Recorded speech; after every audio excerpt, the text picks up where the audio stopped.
ஆண்டவரை தேட தேட நான் நம்புகிறேன் சத்துரு வெட்கப்பட்டு போவான். ஆண்டவரை தேடுகிறவர்களுக்கு ஒரு நன்மையும் குறைபடாது. சிங்க குட்டிகள் தாட்சி அடைந்து பட்டினியாய் கிடக்கும். கர்த்தரை தேடுகிறவர்களுக்கோ ஒரு நன்மையும் குறைபடாது. அதனால் நம்முடைய வாழ்க்கையிலே நன்மைகளை ஆண்டவர் குறைவில்லாமல் தருவார். இந்த ஜெபத்திற்கு பிறகு ஒரு பெரிய அதிசயத்தை நாம் எல்லாரும் காண போகிறோம். ஆமென். இந்த வருடம் முடிகிறதுக்குள்ளே கர்த்தர் நேற்று நமக்கு வாக்குத்தத்தம் கொடுத்தது போல நம்ம வாழ்நாள் முழுக்க சந்தோஷமாக இருக்கிறது மாதிரி ஒரு அதிசயத்தை கர்த்தர் இந்த மாதத்திலே செய்ய போகிறார். இந்த வருடம் முடிகிறதுக்கு முன்னாடியே கர்த்தர் செய்ய போகிறார். ஆண்டவர் உங்களுக்கு செய்ய போகிற ஒரு அதிசயம், கர்த்தர் உங்களுக்கு கொடுக்க போகிற ஒரு வெற்றி, கர்த்தர் உங்களுக்கு கொடுக்க போகிற ஒரு பரிசு, ஒரு உயர்வு, நான் நம்புகிறேன் நீங்கள் மரணம் வரைக்கும் சந்தோஷப்படுகிற அளவிற்கு அப்படி ஒரு உயர்வை, ஒரு வெற்றியை கர்த்தர் இந்த வருஷம் முடிகிறதுக்குள்ளே நமக்கு தருவேன் என்று கர்த்தர் வாக்கு கொடுத்திருக்கிறார். அதனால் இந்த ஒரு வாரம் மட்டும் ஆண்டவருடைய பிள்ளைகள் ஒரு நேரமாவது உபவாசித்து நீங்கள் ஜெபிப்பீர்களேயானால் மிக ஆசீர்வாதமாக இருக்கும் என்று நம்புகிறேன். இதற்கு முன்பாக இந்த 16 நாட்களும் சொன்ன அந்த வாக்குத்தத்த வசனத்தை ஒன்றொன்றாய் நீங்கள் எழுதி வைத்திருப்பீர்கள். இல்லைன்னா கார்டு இருக்கும், அதை வைத்து நீங்கள் அறிக்கை செஞ்சுட்டே இருக்கணும். நீங்கள் வாகனத்தை ஓட்டும் போது, வேலைகளை செய்யும் போது, இந்த வாக்குத்தத்தம் எனக்குத்தான், நான் தான் இதற்கு உரியவன், நீர் எனக்கு தர வேண்டும் அப்படின்னு அந்த வாக்குத்தத்தத்தை எல்லாம் உரிமை பாராட்டி நீங்க ஜெபிங்க. ஆண்டவர் அதை அப்படியே நிறைவேற்றுவதற்கு வல்லவராயிருக்கிறார். இன்றைக்கு இந்த உலகத்துல இப்பொழுது இருக்கிற இந்த உலகத்துல ரொம்ப மோசமா போயிட்டு இருக்கிறது என்ன அப்படின்னா, இந்த மீடியா இல்லைன்னா இன்டர்நெட்டு, அந்த வலைதளங்கள், இது இப்படி இந்த நம்ம சோசியல் மீடியா அப்படின்னு வச்சுங்களேன். இதன் மூலமாக இப்போ எல்லாருக்குமே இன்டர்நெட் ரொம்ப ஈஸியாக கிடைக்கிறதுனால எல்லாருடைய மொபைல்லையுமே ஏதாவது ஒன்றை பார்க்குற மாதிரி அதிகமான நேரங்கள் இன்றைக்கு மற்றவர்களிடத்தில் பேசுகிற நேரத்தை விட, வேலை செய்கிற நேரத்தை விட இந்த ஃபோனை கையில் எடுக்கிற நேரம் ரொம்ப அதிகமாகிருச்சு. ஆனால் ஒன்று ஆண்டவருடைய பிள்ளைகள் நினைக்கணும், இதில் ரொம்ப கவனமாக இருக்கணும்.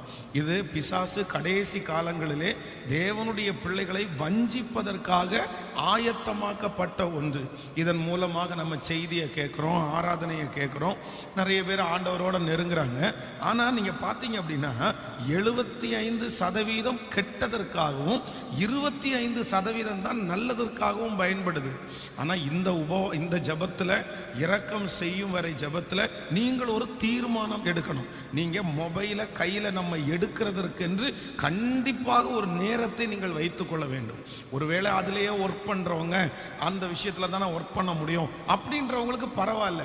இல்ல கண்ட்ரோலா நான் தேவையில்லாததை எதையும் பார்க்க மாட்டேன், நான் தேவையில்லாததுக்கெல்லாம் போறது இல்லை, என்னுடைய ஒர்க்கை மட்டும்தான் அதுல பண்றேன் அப்படி என்று இருக்கிறவர்களுக்கு பிரச்சனை இல்லை. ஆனா நான் நிறைய நேரம் போன்ல செலவு பண்றேன், நான் என்னத்தையும் எல்லாமே பார்க்கிறேன், நான் ஆண்டவருக்கு பிரியமில்லாத வழியில நடக்கிறதே இந்த மொபைல் ஒன்று தான், வேற எதுலையுமே நான் தப்பு பண்ணல, வேற எதுவுமே எனக்கு பிரச்சனை இல்லை, ஆனா இந்த மொபைல்ல தான் நான் தப்பு பண்றேன்.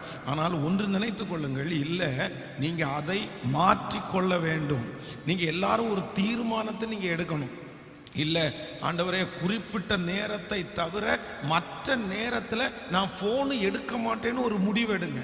காலையில் சாப்பிட்றோம், மத்தியானம் சாப்பிட்றோம், இரவு சாப்பிட்றோம். அதே போல எல்லாத்துக்குமே நம்ம ஒரு நேரத்தை வச்சிருக்கிறோம். குளிக்க நீ காலையில் இப்படி குளிச்சிருவோம் அப்படின்னு ஒரு நேரத்தை வச்சிருக்கிறோம், இந்த விஷயத்தை இப்படி செய்வோம்னு ஒரு நேரத்தை வச்சிருக்கிறோம். அப்போ உங்களுடைய போன் எடுக்கிறதுக்கு மட்டும் ஏன் அப்படி ஒரு டைம் ஃபிக்ஸ் பண்றது இல்லை? நம்ம சிலருக்கு எப்பவுமே அதான் நம்ம இப்ப எல்லாத்தையுமே மறந்துடுவோம், ஆனா போனை மட்டும் யாருமே நிறைய பேர் மறக்கிறது இல்லை.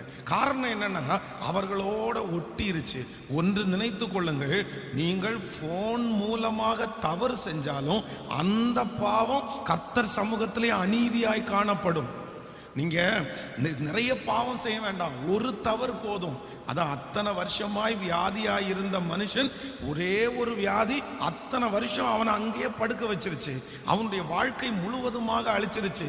அந்த ஒரு தவறு, ஒரு பிரச்சனை, ஒரு பாவம் நீங்கள் முன்னேறவே விடாம உங்களை கட்டி வைத்து கொள்ளும். அதனால யாருமே பார்க்கல, நான் ஹிஸ்டரியை டெலீட் பண்ணிட்டேன், யாருமே பார்க்கறதுக்கு முன்னாடி நான் அழிச்சிட்டேன் ஆனால் ஒன்று நினைத்து கொள்ளுங்கள், மனுஷங்க பார்க்கலனாலும் கர்த்தர் பார்க்கிறார்.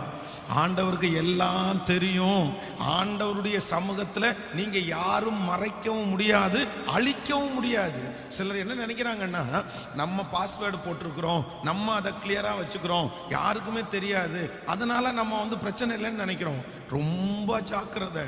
இன்றைக்கு உலகத்துல நடக்கிற சம்பவங்கள் எல்லாம் இதன் நிமித்தமாக தான் நடந்துட்டு இருக்குது. இந்த விஷயத்தினால எத்தனையோ குடும்பங்கள், எத்தனையோ வாலிப தம்பி தங்கச்சிங்க பாதிக்கப்படுறாங்க. அதனால உங்க எதிர்காலத்தை வீணடிக்காதீங்க, உங்க குடும்ப வாழ்க்கையை வீணடிக்காதீங்க. இன்றைக்கு ஒரு தீர்மானம், ஆண்டவரே நான் என்னுடைய போனை தேவைக்காக மட்டும்தான் நான் பயன்படுத்துவேன். வேதம் சொல்லுகிறது, ஆகாத சம்பாஷணைகள் நல்லொழுக்கங்களை கெடுக்கும். அப்போ ஒரு மனுஷனிடத்துல போன்ல பேசுறதுக்குன்னு சில வரைமுறைகள் இருக்கிறது, அதுக்குன்னு ஒரு டைம் இருக்குது. ரொம்ப நேரம் பேசிட முடியாது. நீங்க ரொம்ப நேரம் பேசுனீங்கன்னா கண்டிப்பா ஏதோ கர்த்தருக்கு பிரியமில்லாத ஒன்றை நீங்க பேசிடுவீங்க. அதனால சிலர் மொபைல்ல ஆபாசமா பேசுறது, அசுத்தமா பேசுறது, டபுள் மீனிங்ல பேசுறது.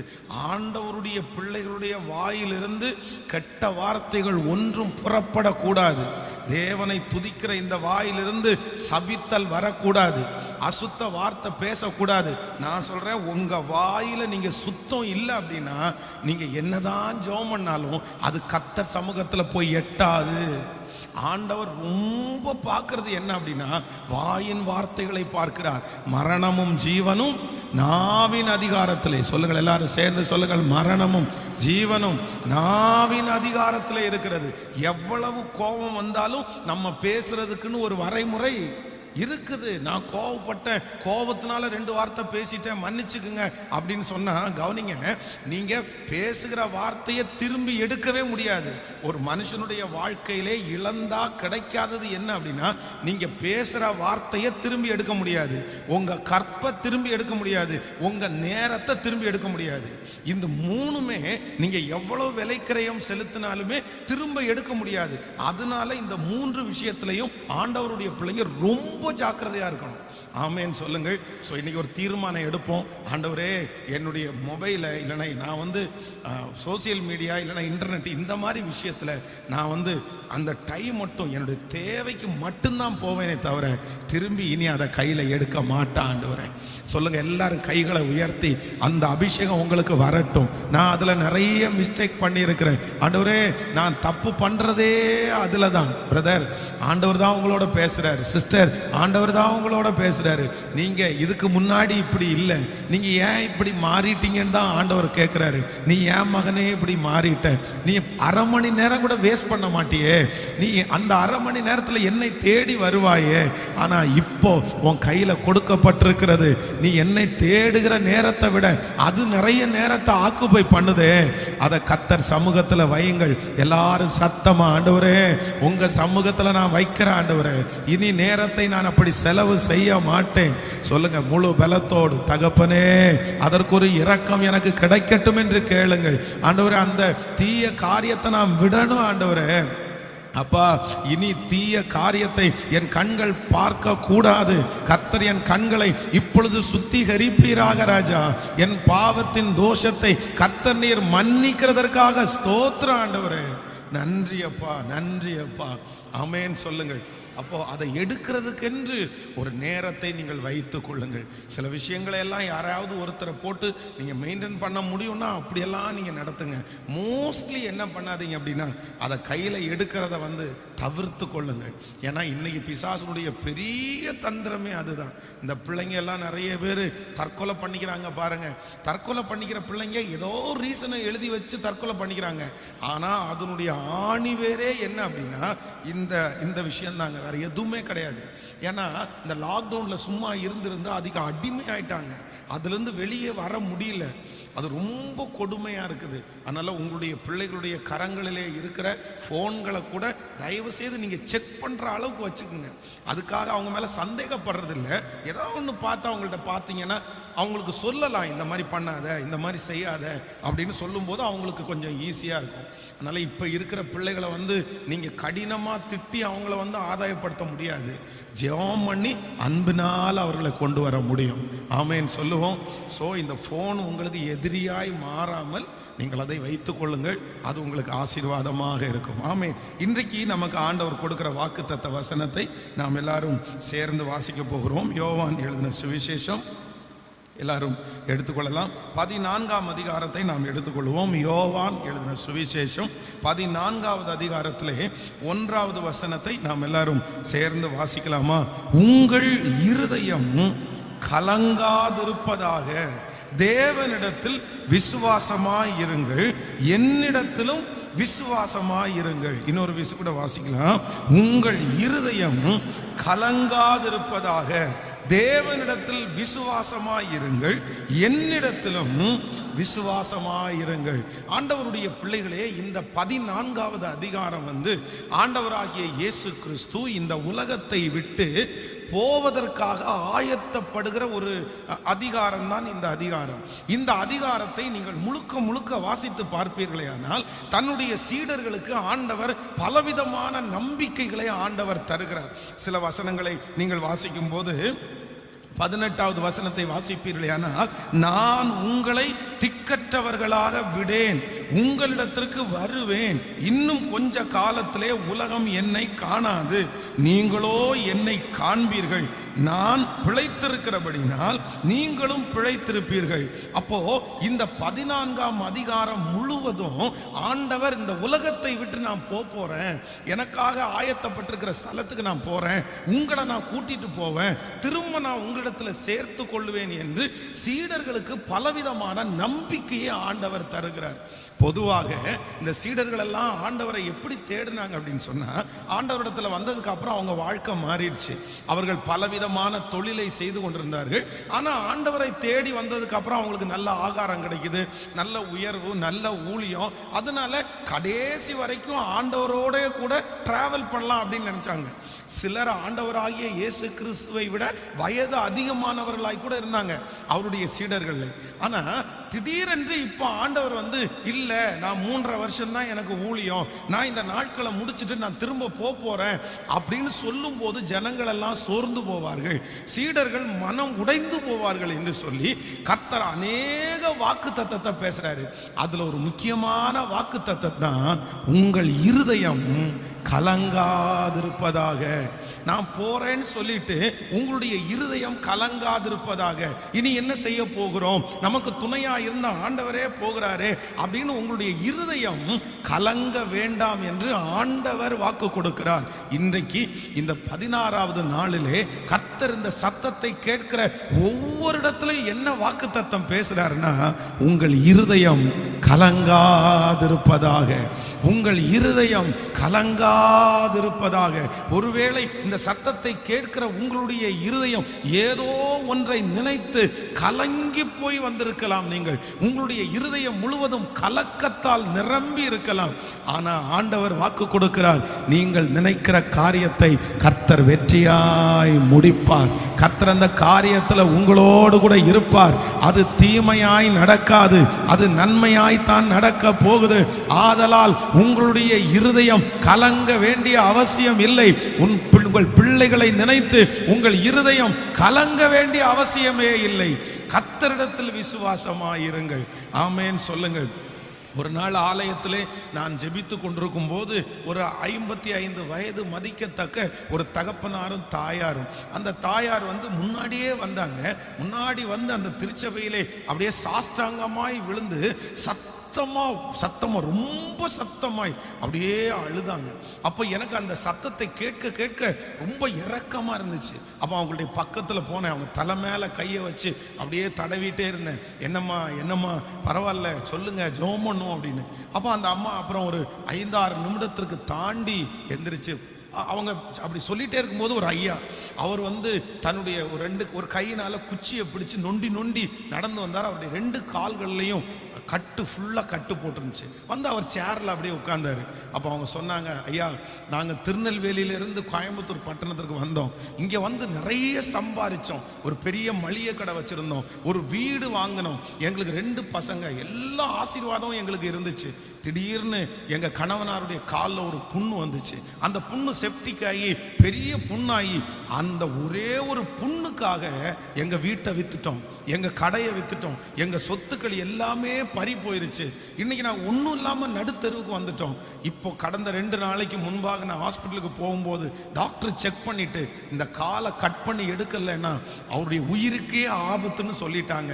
இப்போ டாக்டர்கிட்ட ஆப்ரேஷன் பண்றதுக்கு எல்லாத்தையும் தூக்கிட்டு போறோம். இன்னைக்கு 1 மணி நேரத்தில் ஹாஸ்பிட்டலுக்கு போயிட்டு திருப்பி ஆப்ரேஷன் பண்ண போறோம். என்ன பண்றதுன்னே தெரியல. என் கணவனாரை எப்படி நான் 2 கால் இல்லாம நான் பார்ப்பேன்? அப்போ அவங்களுடைய இருதயம் ரொம்ப கலங்கி போய் அவ்வளோதான், இனி வாழ்க்கையே இல்லைன்னு வந்தாங்க. அப்பதான் எனக்குள்ள ஆண்டவர் ஒரு வைராக்கியத்தை கொடுத்தாரு. இல்லை, கண்டிப்பா அப்படி நடக்காது. ஆண்டவர் அற்புதம் செய்ய வல்லவர். உங்க இருதயம் கலங்க வேண்டாம். அப்போ அவர்களுக்காக பாரத்தோட ஜெபம் பண்ணி நான் விசுவாசத்தோட சொல்லி அனுப்புறேன். நீங்க போயிட்டு ஃபோன் பண்ணுவீங்க, ஆப்ரேஷன் வேண்டான்னு டாக்டர் சொல்ல போறாரு, அதை எங்க காது கேட்கும் அப்படின்னு போயிட்டு ஒரு மணி நேரத்தில் அவங்க கால் பண்ணிட்டாங்க. அப்போ கால் பண்ணி சொன்னாங்க, டாக்டர் வந்து செக் பண்ணிட்டு சொன்னாரு 3 நாள் வெயிட் பண்ணி ஆப்ரேஷன் பண்ணலாம் அப்படின்னு சொல்றாரு அப்படின்னு சொன்னாங்க. நான் சொன்ன 3 நாள்ல 30 வருஷமே ஆனாலும் அந்த கால் ஆப்ரேஷன் பண்ணப்படுவதில்லை. கர்த்தர் பரிபூரணமான சுகத்தை கொடுத்தார். அந்த புண்கள் முழுவதுமாக ஆறினது. கர்த்தர் திரும்ப இன்னைக்கு பெரியநாயக்கன் பாளையத்தில் திரும்ப ஒரு மளிகை கடையை ஆரம்பிச்சு அங்க ஒரு வீடை வாங்கி இன்னைக்கு 2 பிள்ளைகளுக்கும் திருமணம் பண்ணி கொடுத்து சந்தோஷமாய் அவர்கள் வாழ்கிறார்கள். அந்த தேவன் தான் இன்றைக்கு இந்த சத்தத்தை கேட்கிற உங்களை பார்த்து சொல்லுகிறார், உங்கள் இருதயம் கலங்காதிருப்பதாக. இன்றைக்கு காலையிலே எழும்பி வரும்போதே கலங்கி கொண்டு வந்திருக்கலாம். இந்த வார்த்தையை கேட்கும் போதே உங்கள் இருதயம் கலங்கி கொண்டிருக்கலாம். கர்த்தர் சொல்லுகிறார், நீ எந்த காரியத்தை குறித்து கலங்கி கொண்டிருக்கிறாயோ அந்த காரியத்தை குறித்து கலங்காதே. உன் தத்தளிப்பின் பாத்திரத்தை உன்னை விட்டு நான் எடுத்து போடுவேன். ஐயோ, இவ்வளோ பெரிய கடன்காரியாய் நான் மாற்றப்பட்டேனே, இவ்வளோ பெரிய கடன்காரனாய் நான் மாற்றப்பட்டேனே, நான் என்ன செய்வேன்? நான் எப்படி நடத்துவேன்? என் எதிர்காலம் என்ன? என் வாழ்க்கையில நான் என்ன பண்ண போறேன்? என் பிள்ளைகளை கொண்டு என்ன கர்த்தர் செய்ய போகிறார்? கர்த்தர் இன்னைக்கு ஆறுதல் படுத்துகிறார். உன் இருதயம் கலங்காதிருப்பதாக. கைகளை எல்லாரும் உயர்த்தி சொல்லுவோம், இந்த வாக்கு தத்தத்தை நான் நம்புகிறேன் என்று சொல்லுங்கள் சத்தமாய். ஆண்டவரே, இந்த வாக்கு தத்தத்தை விசுவாசிக்கிறேன். ஹல்லேலூயா. கலங்குகிற இருதயத்தை கர்த்தர் இப்பொழுது ஆறுதல் படுத்துகிறார். சொல்லுங்க, ஜெபம் பண்ணுங்க. ஸ்தோத்திரம், ஸ்தோத்திரம், ஸ்தோத்திரம். தகப்பனே, எங்களுடைய இருதயத்தை ஸ்திரப்படுத்துகிறவர் நீ. ஆமென், ஆமென். எந்த காரியத்தை குறித்தும் கர்த்தருடைய பிள்ளைகள் கலங்க வேண்டாம். நீங்கள் ஜோஷுவாவின் புஸ்தகம் 1ஆம் அதிகாரம் 9வது வசனத்தை வாசிக்கும் போது ஜோஷுவாவை பார்த்து ஆண்டவர் சொல்லுகிறார், பலன் கொண்டு திடமனதாயிரு, திகையாதே, கலங்காதே. நீ போகும் இடமெல்லாம் உன் தேவனாகிய கர்த்தர் மோசையோடு இருந்தது போல உன்னோடும் கர்த்தர் இருப்பார். ஆமென் சொல்லுவோம். அப்ப ஆண்டவர் இன்னைக்கு ஆணித்தரமா வாக்கு கொடுக்கிறாரு, உங்கள் இருதயம் கலங்காதிருப்பதாக. இந்த வியாதியை நினைச்சு உங்களுடைய இருதயம் கலங்காதிருப்பதாக. உங்கள் கையிலே கொடுக்கப்பட்டிருக்கிற கடிதத்தை குறித்து உங்கள் இருதயம் கலங்காதிருப்பதாக. உங்க கையில கொடுக்கப்பட்டிருக்கிற ரிசல்ட்டை குறித்து உங்கள் இருதயம் கலங்காதிருப்பதாக. உங்கள் பிள்ளைகளை குறித்து உங்கள் இருதயம் கலங்காதிருப்பதாக. நீங்கள் தேவனிடத்தில் விசுவாசமாயிருங்கள். ஆமென் சொல்லுங்கள். ஆண்டவருடைய பிள்ளைங்க, உங்களுடைய இருதயத்தை கலங்க பண்றதற்கு விடக்கூடாது.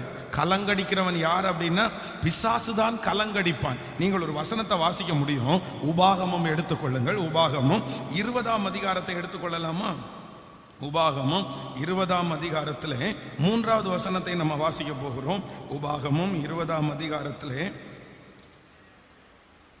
உபாகமம் 20ஆம் அதிகாரம் 3வது வசனம், இஸ்ரவேலரே கேளுங்கள், இன்று உங்கள் சத்துருக்களுடன் யுத்தம் செய்ய போகிறீர்கள். உங்கள் இருதயம் துவள வேண்டாம். நீங்கள் அவர்களை பார்த்து பயப்படவும் கலங்கவும் தத்தளிக்கவும் வேண்டாம். உங்களுக்காக உங்கள் சத்துருக்களோடே யுத்தம் பண்ணவும் உங்களை ரட்சிக்கவும் உங்களோட கூட போகிறவர் உங்கள் தேவனாகிய கர்த்தர் என்று சொல்ல வேண்டும். ஆமென். ஆண்டவர் இஸ்ரவேல் ஜனங்களுக்கு கொடுக்கிற ஒரு பெரிய கட்டளையே என்ன அப்படின்னா, உங்களுக்கு முன்னாடி எந்த சூழ்நிலை வந்தாலும் உங்க இருதயம் என்ன பண்ணக்கூடாது அப்படின்னு சொன்னா கலங்க கூடாதுன்னு ஆண்டவர் சொல்றாரு. நீங்களும் நானும் ஆண்டவரை நம்புகிறதனுடைய ஒரு மிகப்பெரிய அடையாளமே என்ன அப்படின்னா, என்ன வந்தாலும் ஆண்டவருடைய பிள்ளைகள் கலங்கி மட்டும் போகக்கூடாது. அப்போஸ்தலனாகிய பவுலை குறித்து வேதம் சொல்லுகிறது, ஈரோ கிளித்தான் என்கிற ஒரு பெரிய கொடும் காற்றினாலே அவர்கள் பிரயாணப்பட்டு போகிற கப்பல் அடிக்கப்பட்டு நொறுக்கப்படுகிறது.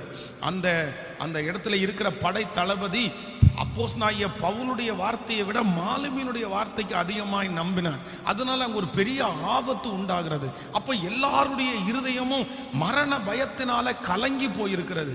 ஆனா அப்போஸ்தலனாகிய பவுல் அப்படி அல்ல.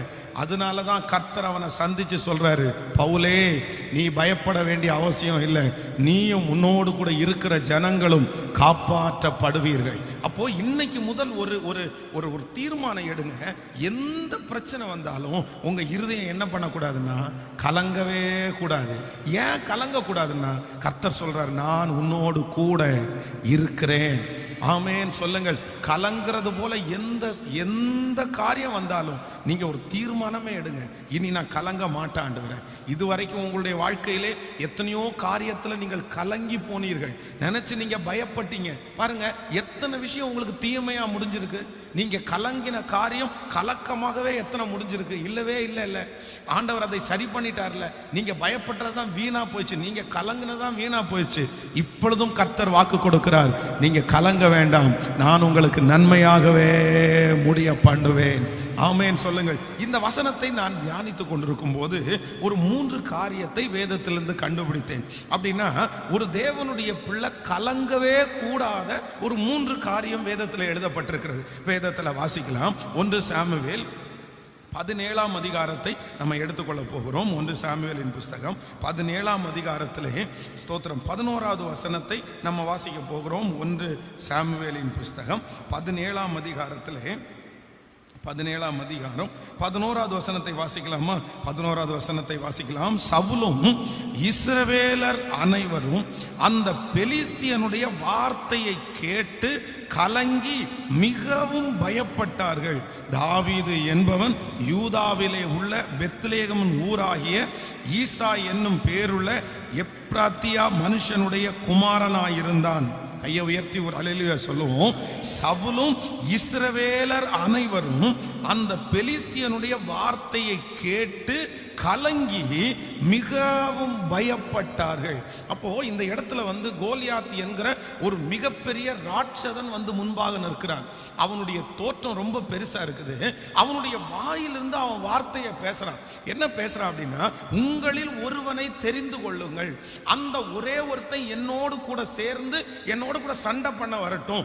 அவன் ஒருவேளை ஜெயிச்சிட்டான் அப்படின்னா நாங்க எல்லாம் உங்களுக்கு அடிமையா மாறிடுறோம். இல்ல நான் ஜெயிச்சிட்டேன் அப்படின்னா நீங்க எல்லாரும் எங்களுக்கு அடிமையா மாறுங்கன்னு எதிராய் நின்றுட்டு இந்த கோலியாத்து பெரிய அளவில் கர்ச்சிக்கிறான். அவனுடைய வார்த்தையை கேட்டு இஸ்ரவேல் ஜனங்கள் மிகவும் கலங்கி போனார்களாமா. அப்போ நம்பர் 1, முதலாவதாக ஒரு தேவனுடைய பிள்ளை எதற்கு நீங்க கலங்க கூடாது அப்படின்னா, மனுஷங்களுடைய வார்த்தைக்கு நீங்க கலங்கவே கூடாது. இன்னைக்கு நிறைய பேர் எதனால கலங்கி போயிருக்கிறாங்கன்னா, மனுஷனுடைய வார்த்தைக்காக தான் கலங்கி போயிருக்கிறாங்க. ஒன்னு அப்படி பண்ணிடுவேன், இந்த மாதிரி பண்ணிடுவேன், நீ அப்படி ஆயிருவேன், இப்படி ஆயிருவேன், ஏதோ ஒன்று மனுஷனுடைய வார்த்தையை அதை கடவுள் பேசினதா நினைச்சிட்டு அவங்களுடைய இருதயம் கலங்குகிறது. ஆனா ஆண்டவர் வாக்கு கொடுக்கிறார், அவன் மனுஷன்தான், அவனுடைய வாயிலே புறப்படுகிற வார்த்தையை நான் உனக்கு நிறைவேற்ற மாட்டேன். கர்த்தருடைய வாயிலிருந்து புறப்படுகிற வார்த்தை மட்டும்தான் நிறைவேறும். அதனால ஒரு நாளும் மனுஷனுடைய வார்த்தைக்கு நீங்க என்ன பண்ணக்கூடாதுன்னா கலங்கவே கூடாது. நீங்க ஆண்டவரோட இருக்கிறதனுடைய மிகப்பெரிய தைரியமே என்ன அப்படின்னா, எந்த மனுஷன் என்ன பேசினாலும் அதை குறித்து நீங்கள் கவலைப்பட வேண்டியதில்லை. அவன் பேசுகிறது நடக்க போறது இல்லை. கர்த்தர் உங்களுக்கு கொடுத்த வாக்குத்தத்தம் மட்டும்தான் நடக்க போகிறது. மனுஷனுடைய வார்த்தையை அதம் பண்ணுகிற கர்த்தர் நம்முடைய கர்த்தர். மனுஷனுடைய வார்த்தையை அழிக்கிற கர்த்தர் நம்முடைய கர்த்தர். மனுஷன் உங்களுக்கு விரோதமாய் போடப்பட்ட சாபங்களை கர்த்தர் முறியடிக்கிறவர். மனிதனுடைய வார்த்தைக்கு ஒரு தேவனுடைய பிள்ளையும் அஞ்ச வேண்டிய அவசியமே இல்லை. ஆமேன் சொல்லுங்கள்.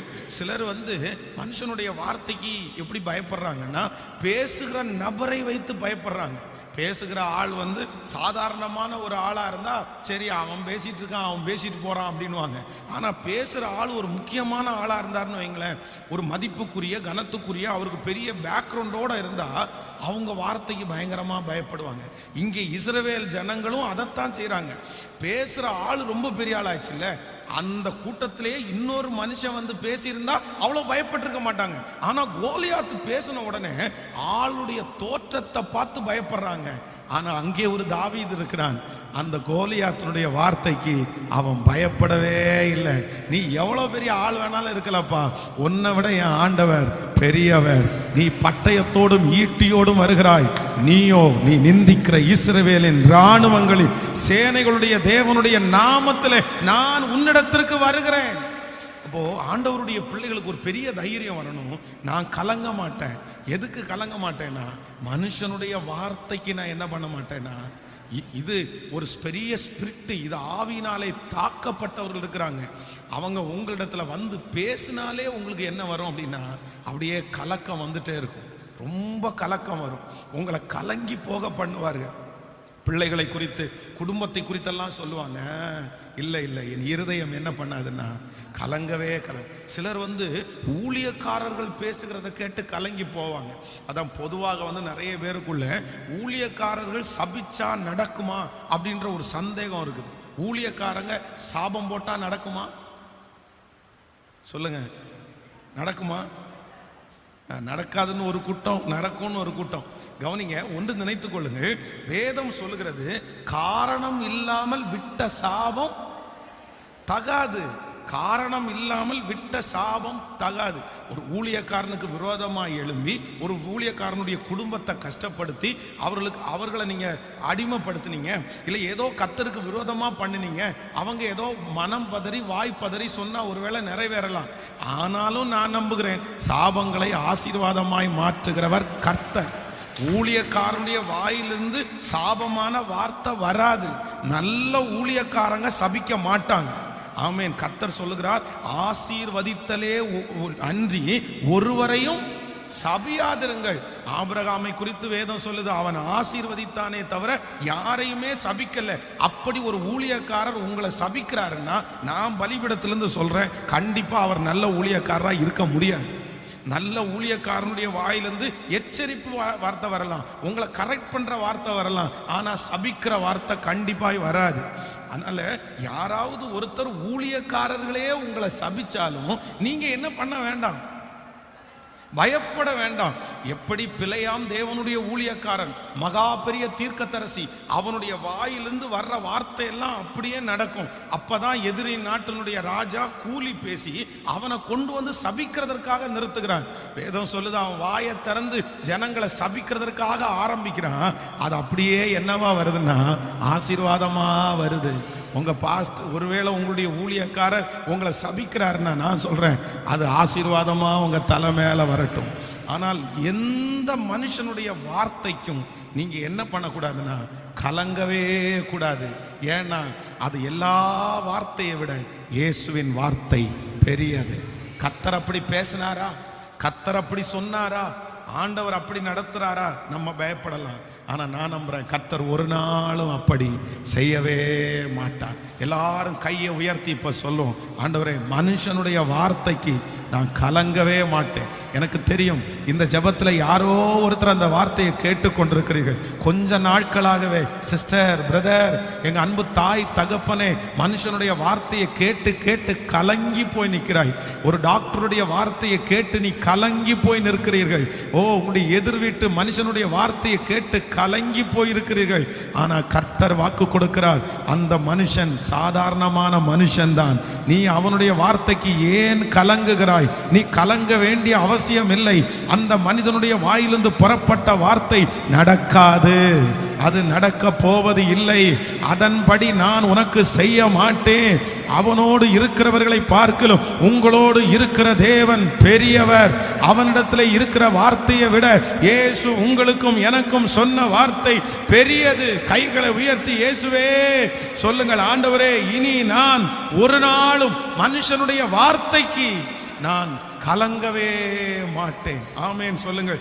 எசேக்கியேலின் தீர்க்க தரிசன புஸ்தகம் 2ஆம் அதிகாரம் 6வது வசனத்தை வாசிக்கும் போது வேதம் ரொம்ப அழகா எங்க சொல்லுகிறது, நீ மனுஷனுடைய வார்த்தைக்கு அஞ்ச வேண்டாம் என்று சொல்லுகிறது. ஒரு 3 பேருடைய கரத்தை பிடிச்சு சொல்லுங்க, எந்த மனுஷனுடைய வார்த்தைக்கும் நீங்க கலங்கவே கூடாது. சொல்லுங்க, ஒரு 3 பேருடைய கரத்தை பிடிச்சு சொல்லுங்க. அதெல்லாம் கர்த்தர் கேன்சல் பண்றாரு, அதெல்லாம் ஆண்டவர் தூக்கி போடுறாரு. அவன் நடக்காதுன்னு சொல்லும் போது நடத்தி முடிக்கிறவர் கர்த்தர். அவன் விழுந்து விட்டாய் என்று சொல்லும் போது நம்முடைய கரத்தை பிடித்து நிறுத்துகிறவர் கர்த்தர். மனிதன் பேசினது நடக்க போவது இல்லை. ஆமென் சொல்லுங்கள்.